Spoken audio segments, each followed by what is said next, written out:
difficulté de marche ou qui ne marche pas du tout, de marcher de manière autonome, c'est-à-dire sans béquille et sans aide.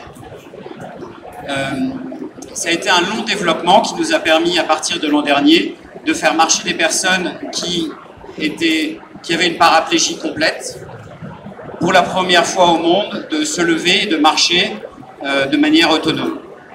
En ce moment, nous sommes en train de certifier une version pour les hôpitaux, qui est celle que vous avez devant vous, et qui permet à des patients, aujourd'hui des paraplégies complètes, mais à partir de 2019, des personnes qui auront une paraplégie partielle ou une myopathie, une neuropathie, une sclérose en plaques, des pathologies neuromusculaires, de suivre des traitements en hôpital qui sont, que nous espérons, plus efficaces que ce qu'on peut faire aujourd'hui pour améliorer leur motricité et leurs conditions de vie. Nous travaillons en parallèle sur une version personnelle, c'est-à-dire qui sera beaucoup moins grosse, qui pourra se passer du câble de sécurité que vous voyez au-dessus de la tête de notre essayeur et qui permettra d'aller dans la rue.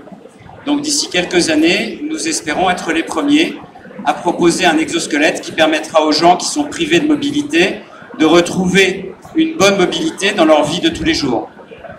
C'est une équipe française qui est assez grosse. Nous sommes une entreprise de 60 personnes déjà.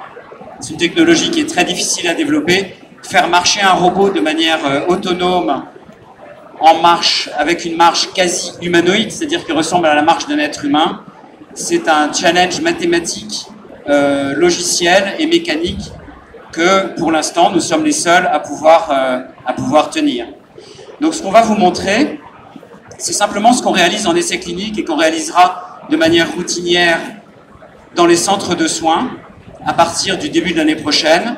C'est simplement de permettre aux gens de remarcher sans avoir à s'appuyer sur des béquilles et en remarchant de suivre des traitements pour améliorer leur motricité ou leurs conditions de santé de manière, nous l'espérons, radicalement meilleure que ce qui se fait aujourd'hui. Donc vous voyez, on a une marche qui est autonome, on n'a pas besoin de tenir Omar qui est notre essayeur. On marche à petits pas parce que très souvent nos patients ont une restriction articulaire, c'est-à-dire que ils ne peuvent pas fléchir beaucoup leurs chevilles, donc on fait des petits pas. Aujourd'hui, on prépare des marches avec des plus grands pas et surtout des outils de rééducation qui sont inclus dans l'exo et qui vont permettre aux médecins et aux kinés de faire retrouver aux gens une motricité bien meilleure que ce qu'ils ont aujourd'hui. La démonstration se fait avec une personne valide parce que, si vous connaissez un petit peu la réglementation médicale, on n'a évidemment pas le droit d'embarquer un patient en dehors du cadre très strict d'essai clinique. Donc c'est un des ingénieurs qui développe l'exosquelette. Avec l'exo, aujourd'hui, on peut marcher, mais on peut aussi faire des exercices qui sont traditionnellement faits par les kinés en centre de soins. Se pencher, ramasser quelque chose, jouer avec un ballon, ramasser un objet par terre, et bientôt, on pourra faire des slaloms et plein de choses qui permettent d'améliorer la condition neuromusculaire des patients. Donc encore une fois, les ingénieurs que vous avez devant vous et les 50 autres qui travaillent chez nous travaillent en ce moment d'arrache-pied pour développer une version personnelle qui aura pour mission non seulement de marcher de façon plus agile, mais aussi de faire tout ce dont on a besoin dans la vie, s'asseoir dans un siège de TGV, emprunter des toilettes non adaptées, franchir un trottoir, le tout sans aide et de manière autonome. Voilà, c'est Wondercraft, c'est une entreprise française, très soutenue par des actionnaires français, avec des ingénieurs qui viennent d'un peu partout dans le monde, pour relever ce défi qui est de faire marcher un robot à peu près comme marche un humain.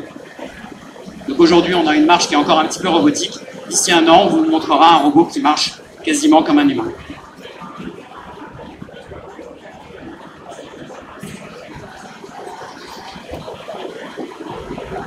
Et si vous avez des questions, on est juste là-bas et on peut répondre à toutes vos questions.